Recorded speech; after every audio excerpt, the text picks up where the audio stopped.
পৃথিবীর একটি নবীন ভঙ্গিল পর্বত হলো এই হিমালয় পর্বতমালা। হিমালয় পর্বতমালার গঠন নিয়েই আজকের ভিডিওতে আলোচনা করব। হিমালয় পর্বতমালা গঠিত হয়েছে প্রায় 250 মিলিয়ন বছর আগে। এই সময় বিশাল ভূখণ্ড একটি মাত্র ভূখণ্ডে পরিণত ছিল, যার নাম প্যানজিয়া, এবং সমগ্র জলভাগ একটি মাত্র জলভাগে ছিল, যার নাম হচ্ছে প্যান্থালাসা। এই প্যানজিয়া আর প্যান্থালাসা নিয়ে এই সমগ্র মহাদেশ এবং মহাসাগর গঠিত হয়েছিল। পৃথিবীর অভ্যন্তরে পরিচলন স্রোতের কারণে এই মহাদেশগুলি আস্তে আস্তে চাপ পেতে থাকে এবং ম্যাগমার ঊর্ধ্বমুখী প্রবাহের জন্য পৃথিবীর অভ্যন্তরে প্রচন্ড আলোড়নের সৃষ্টি হয়, যার ফলে পৃথিবীর অভ্যন্তরে থাকা গলিত ম্যাগমা ওপর দিকে উঠে এসে বাইরে বেরিয়ে আসতে চায় এবং এর ফলে মহাদেশগুলির মধ্যে ফাটল সৃষ্টি হয়। এর ফলে ক্রমাগত মহাদেশটি দুটি ভাগে ভাগ হয়ে যায়। প্যানজিয়া ভাগ হয়ে একটি নাম হয় লরেশিয়া, আর একজন ভাগের নাম হয় গন্ডোয়ানা। এই লরেশিয়া ল্যান্ড এবং গন্ডোয়ানা ল্যান্ডের চলনের ফলেই এই হিমালয় পর্বতমালা আস্তে আস্তে গঠিত হতে থাকে। গন্ডোয়ানা ল্যান্ড দক্ষিণ দিকে এবং লরেশিয়া হচ্ছে উত্তর দিকে থাকে, এবং প্যানজিয়া ভাঙনের ফলে এটা আস্তে আস্তে উত্তর দিকে সরতে থাকে এবং বিভিন্ন মহাদেশের সমন্বয়ে এই লরেশিয়া এবং গন্ডোয়ানা ল্যান্ড গঠিত হয়।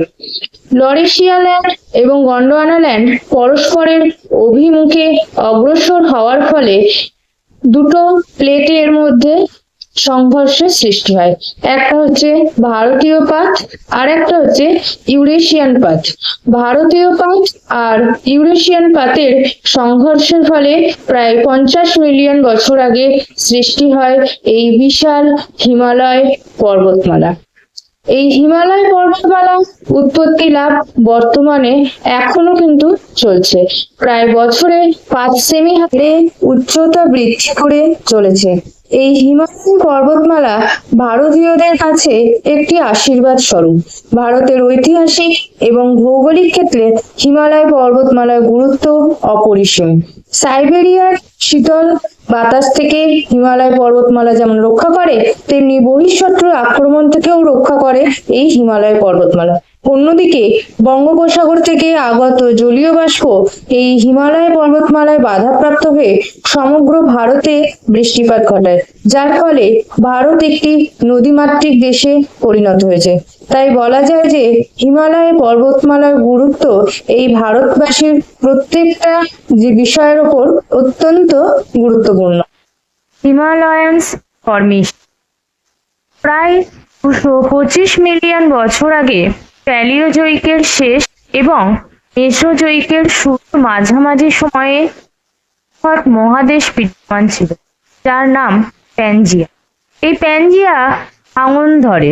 এই প্যানজিয়াতে ভাঙন ধরার ফলে দুটো ভাগে বিভক্ত হয়। প্রায় 20 কোটি বছর আগে ভাঙতে শুরু করে এই প্যানজিয়া।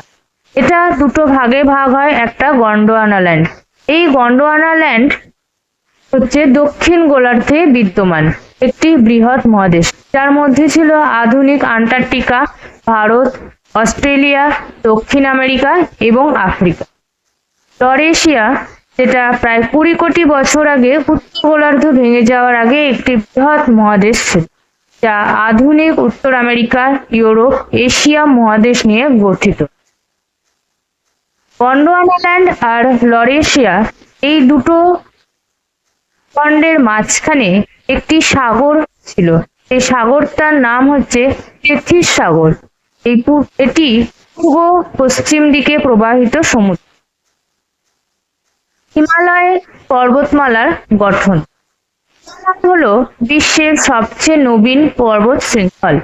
হিমালয় পর্বতমালা তেথিস সাগর নামক একটি বিশাল ভূসংলগ্নতা থেকে এসেছে এবং এই উত্থান বিভিন্ন পর্যায়ে ঘটেছে।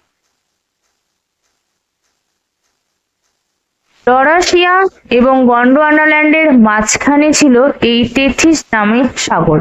এই সাগর অত্যন্ত সরু এবং অগভীর সমুদ্র ছিল।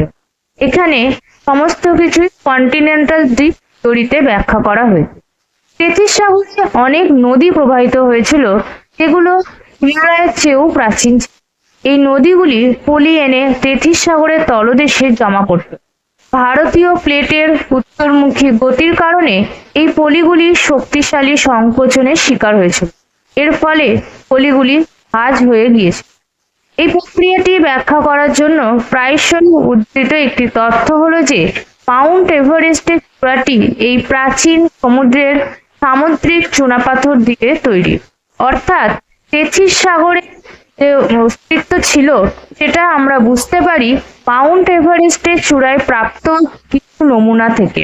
এই তেথিস সাগরে পলি সঞ্চিত হতে থাকে এবং গন্ডোয়ানাল্যান্ড আর অঙ্গারল্যান্ডের মিলনের ফলে যে ভূখণ্ড তৈরি হয় সেটাই হচ্ছে এই হিমালয় পর্বত। এই দুটো ভূখণ্ড অর্থাৎ গন্ডোয়ানাল্যান্ড আর হচ্ছে লরেশিয়া, এই দুটো ভূখণ্ড দুটো পাতে অবস্থিত। একটা হচ্ছে ইন্ডিয়ান পাত বা ভারতীয় পাত, আর একটা হচ্ছে ইউরেশিয়ান প্লেট, যেটা হচ্ছে ইউরেশিয়া পাত। এই দুটো পাতের সংঘর্ষ ঘটে এবং মাঝখানে ছিল এই তেথিস নামক মহীখাত, যেটা হচ্ছে তেথিস জিওসিনক্লাইন বলা হয়ে থাকে।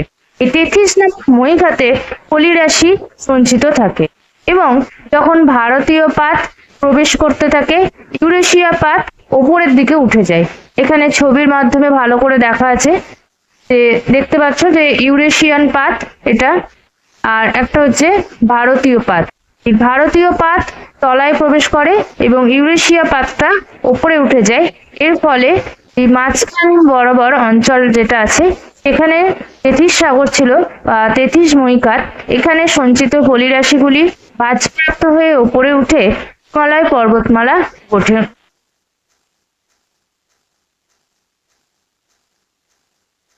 ভারতীয় প্লেটটি ইউরেশিয়ান প্লেটের নিচে নেমে যায়। অর্থাৎ এখান থেকে আমরা বুঝতে পারছি যে ভারতীয় যে পাতটা ছিল সেটা কিন্তু ভারী এবং সেটা নিচের দিকে নেমে যায়, আর যেটা ইউরেশিয়া পাত ছিল সেটা অপেক্ষাকৃত হালকা এবং সেটা ভারতীয় পাতের ওপরে উঠে যায়। এই প্রক্রিয়া কিন্তু এখনো পর্যন্ত চলছে, অর্থাৎ ভারতীয় পাত এখনো পর্যন্ত ক্রমাগত ইউরেশিয়া পাতের নিচের দিকে কিন্তু প্রবেশ করছে, যার ফলে প্রতি বছর প্রায় 5 সেন্টিমিটার হারে উত্তর দিকে কিন্তু ভারত অগ্রসর হচ্ছে। আর এই ভাঁজ পড়া পলি প্রচুর ক্ষয়জনিত কার্যকলাপের পরে বর্তমান হিমালয় হিসেবে আবির্ভূত।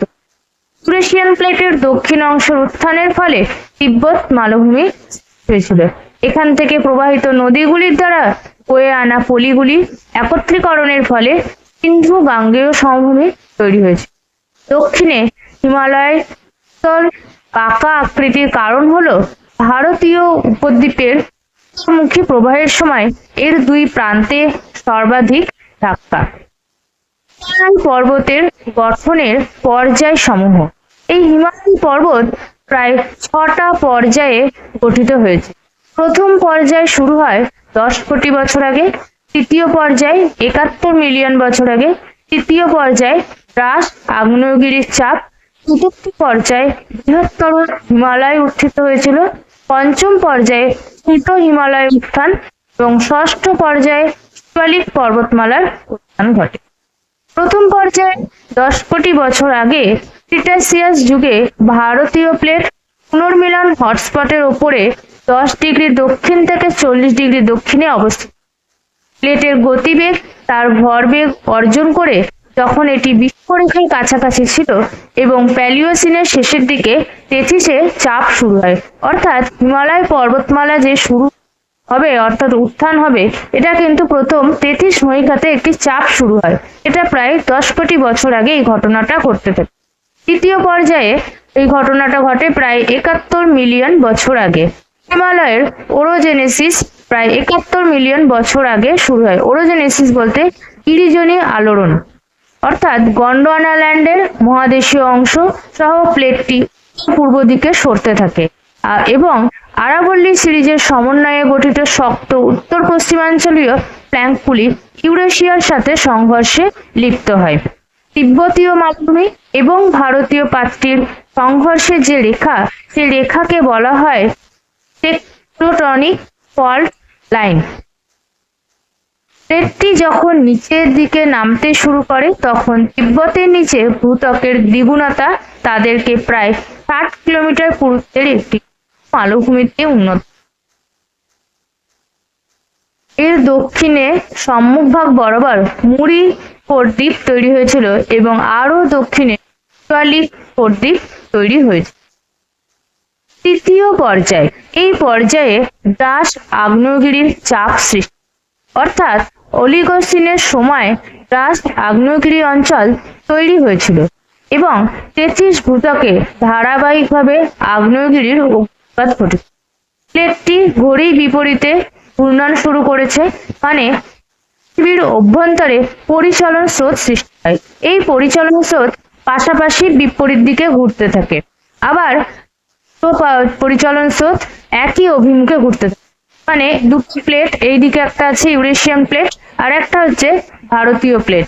এখানে পৃথিবীর পরিচলন স্রোত হচ্ছে, তো এই দিকে যে পরিচলন স্রোতটা হবে সেটা এই ধারে হবে এবং এখানকার যে পরিচলন স্রোতটা হবে সেটা এই দিকে হচ্ছে।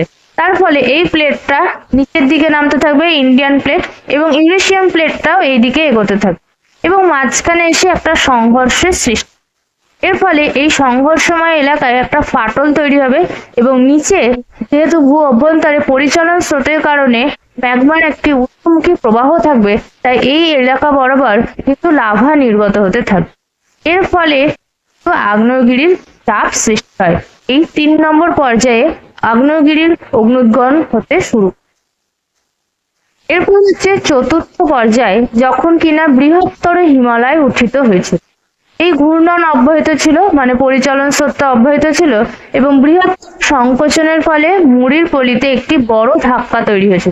এই যে এশিয়ান প্লেট এবং এশিয়ান প্লেট ইউরেশিয়ান প্লেটের একটা ধাক্কা শুরু হয়, এই 33 মহিখাতে পলিরাশির চাপ ফলে যে বিশাল হিমালয় পর্বত এই চতুর্থ পর্যায়ে কিন্তু বেশি ঘটেছিল এবং প্রায় 30 থেকে 35 মিলিয়ন বছর আগে অলিগোসিন থেকে ইওসিন এই যুগের মধ্যে কিন্তু এই হিমালয় পর্বতের উত্থান হয়েছিল। পঞ্চম পর্যায়ে তৃতীয় হিমালয়ের উত্থান। হিমালয় পর্বতমালা অনেকগুলি পর্বতের সমন্বয়ে কিন্তু গঠিত। এই পর্বতমালাকে উত্তর দক্ষিণে বিভিন্ন ভাগে ভাগ করা হয়, আবার পূর্ব পশ্চিমেও এটাকে কতগুলো ভাগে ভাগ করা হয়।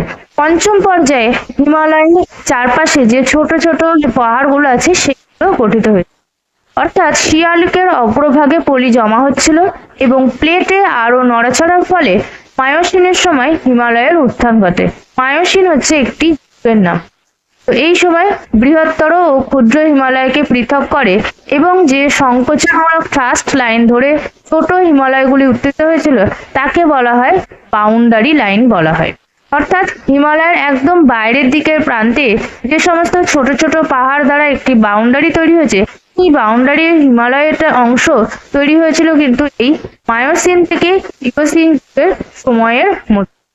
এরপরে হচ্ছে ষষ্ঠ পর্যায়, শিবালিক পর্বতমালার উত্থান। শিবালিক নদীর ভূগর্ভে হিমালয়ের নদীগুলির পলি জমাট বাঁধার জন্য এটি কিন্তু পূর্ণ হয়। হিমালয়ান ফ্রন্টাল ফল্ট বরাবর শিবালিক দ্বীপের আংশিক পরিচর্যার ফলে শিবালিক পর্বতমালার উত্থান ঘটে, যা আংশিকভাবে ভাঁজ করা পাললিক পর্বতমালার প্রতিনিধিত্ব করে। ভূতাত্ত্বিক ইতিহাসের উপর ভিত্তি করে হিমালয়ের ভূ উপগ্রহ এবং গঠন অধ্যয়ন করা যেতে পারে। এছাড়াও আমরা এখন জিপিএস, জিআইএস এই সমস্ত টেকনোলজিকে করে হিমালয় পর্বতমালা কিভাবে গঠিত হয়েছে এগুলো সম্পর্কে ধারণা লাভ পেতে পারি। এখানে দেখা যাচ্ছে যে ইন্ডিয়ান প্লেট আর এদিকটা হচ্ছে ইউরেশিয়ান প্লেট। ইন্ডিয়ান প্লেট ক্রমাগত ইউরেশিয়ান প্লেটের নিচে প্রবেশ করছে এবং ইউরেশিয়ান প্লেটটা ধাক্কা খেয়ে ইন্ডিয়ান প্লেটের ওপরে উঠে যাচ্ছে। এর ফলে এই যে ইউরেশিয়ান প্লেটের সম্মুখ ভাগটা আছে সেটা কিন্তু বাঁক নেয় এবং এটা কিন্তু ধ্বংস হতে থাকে, আর এই জায়গাটা বরাবর ম্যাগমা বাইরে বেরিয়ে এসে লাভা রূপে প্রবাহিত হয় এবং এখান থেকে আগ্নেয়গিরির উদ্গম ঘটে। এছাড়াও এই প্রক্রিয়া যেহেতু এখনো অব্যাহত আছে, সেই কারণে প্রত্যেক বছর 5 সেমি করে হিমালয়ের উত্থান ঘটে এবং হিমালয় পর্বতাঞ্চলও এখনো ভূমিকম্প প্রবণ হয়ে থাকে।